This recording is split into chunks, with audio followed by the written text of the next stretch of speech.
Well, the onions have all sprouted up. It's been a couple of weeks. All doing healthy. This soil's still nice and wet, or damp, so it doesn't need any more water yet.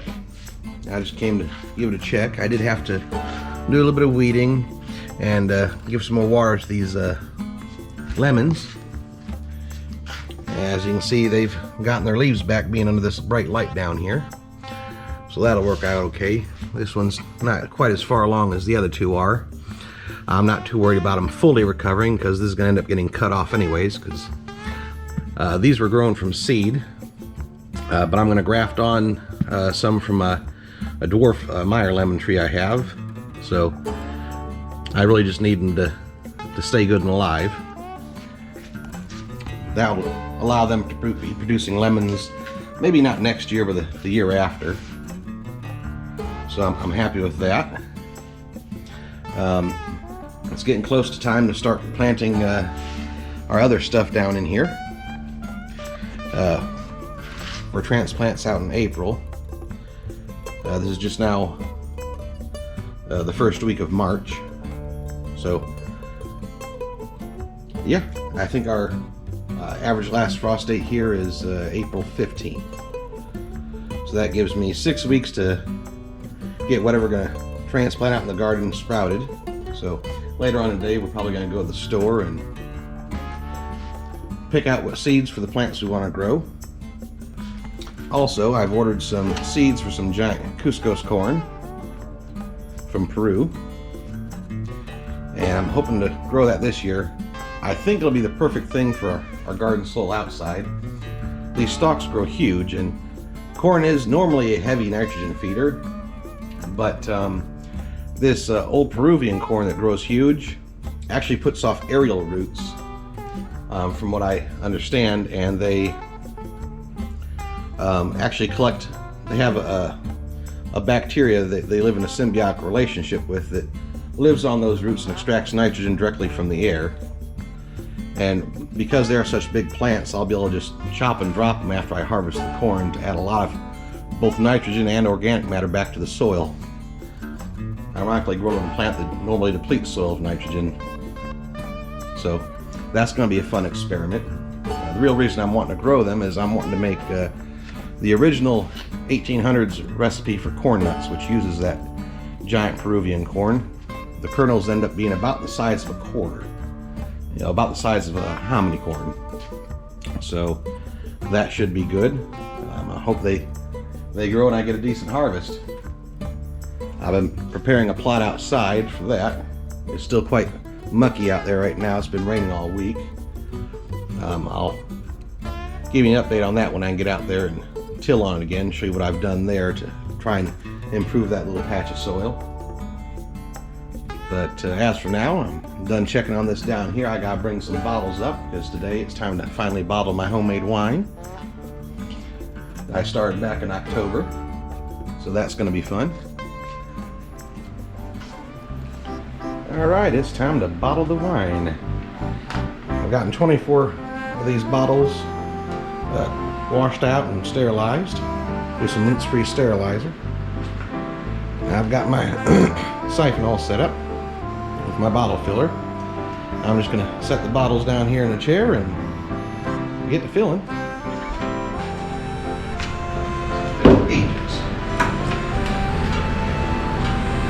That's down.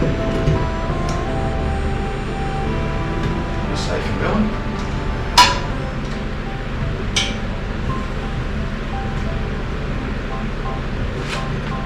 Oh, that smells good.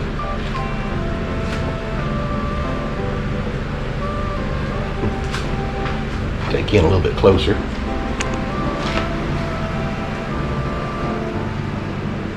I think these bottles will be nice and pretty.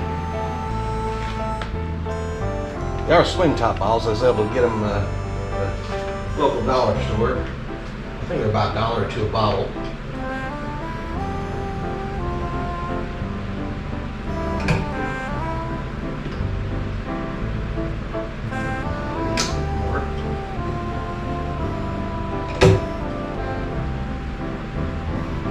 Favorite bottle filler. One. I know swing top bottles aren't the best kind to use,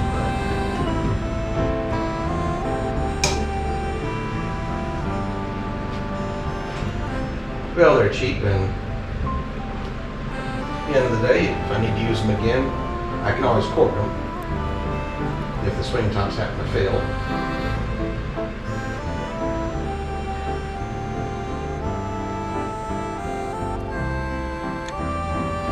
Alright, so there's the yield. I got one to put in the refrigerator for me to enjoy now. So I got 22 full bottles. Those are going to be good. Now, I'd back sweetened this a week ago, and then I put in the potassium sorbate and some more potassium made bisulfate to help with oxidation and to stop the yeast from restarting fermentation, since I re-sweetened the wine. And I put it back in the carboy for a week just to make sure it didn't start re-fermenting. I didn't see any bubbles, so I think I'm good. But one nice thing about these bales is these bottles can't blow up. If the pressure gets too high in the bottle, if fermentation does restart, it'll just bend the wire and push the pressure out, hopefully.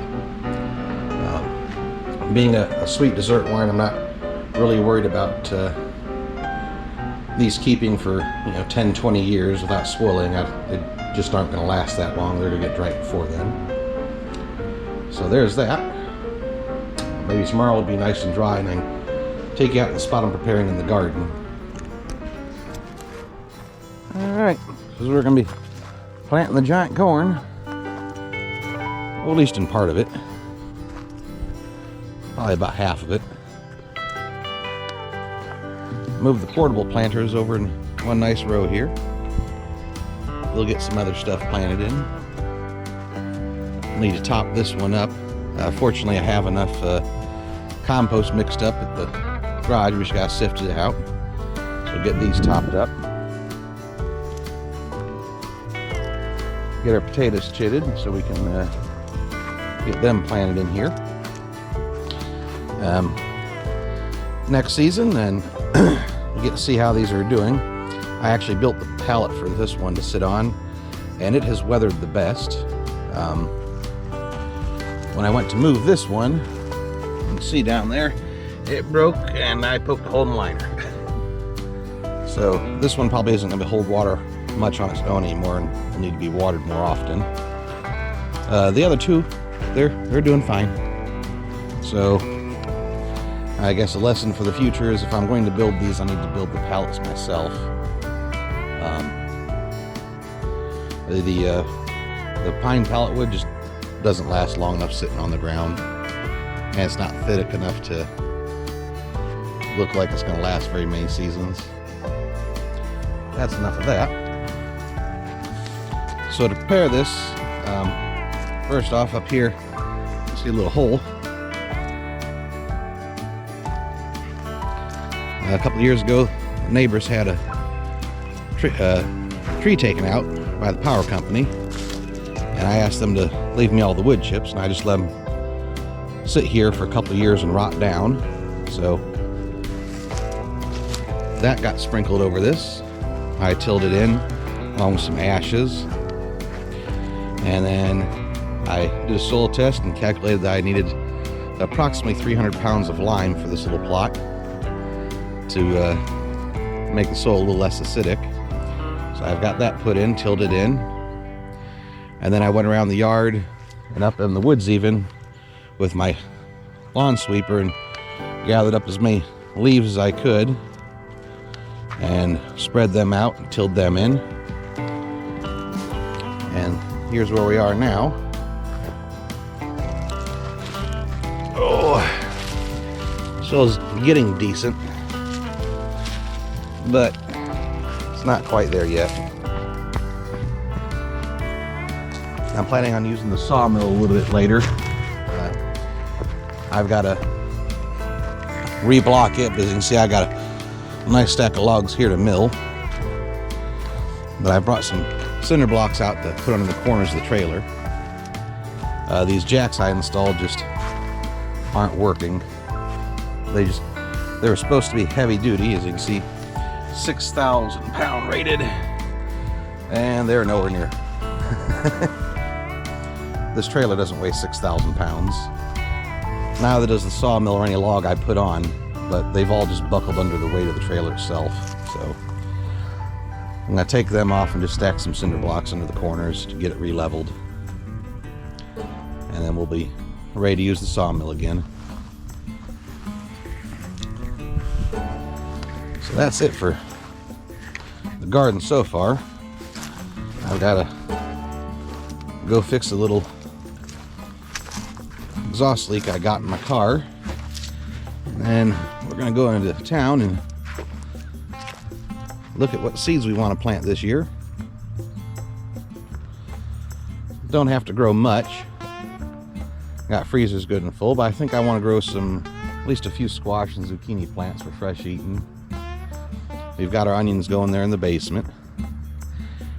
Of course, I'm going to be growing the fancy corn, but I think I also might want to grow a little bit of regular sweet corn, and I might do that in the other half of the plot.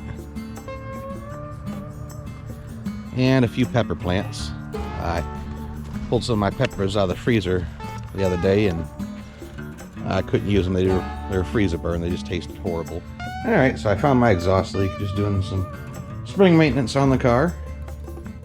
I went around and greased the grease fittings, checked the oil, checked the wheel bearings, make sure they were all in good shape, checked all the other fluids, and I finally got around checking my catch can. I should have checked that a long time ago. I guess driving around in the wintertime you get a lot more condensation in the cold weather than you do in the hot weather, because that's a lot of water. A little bit of gas smell, a little bit of oil, but it's mostly water. Knowing the way these are routed, it's all coming from the intake manifold here. And mine being so small, there's no water in the oil, so that's all from intake air condensing. So, just a friendly reminder, if you do run a catch can, make sure you check it more frequently in the wintertime and empty it. Alright, so I got down off the lift, and I started it up to check everything, and I found my exhaust leak. I have a plug that goes right in here. You can see it. The back of the exhaust manifold. It's kind of hot right now. That's where there used to be a crossover pipe between here and the original intake manifold for emissions. Now that I'm not running it on the original ECU or the original intake manifold, I had to have that plugged off. And the plug had just worked loose. So all I've done is I've taken and put a little Teflon tape on it. Now that Teflon tape shouldn't melt. It should be able to resist the high temperatures of the exhaust manifold and just help hold it in better.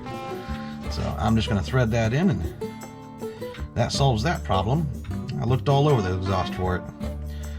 This is the oldest part of the exhaust, the only part's original here in the downpipe. Everything, including the catalytic converter all the way back, is new. Anyhow, I'll get this fixed up, and that'll be that. I'll be ready to go to the store.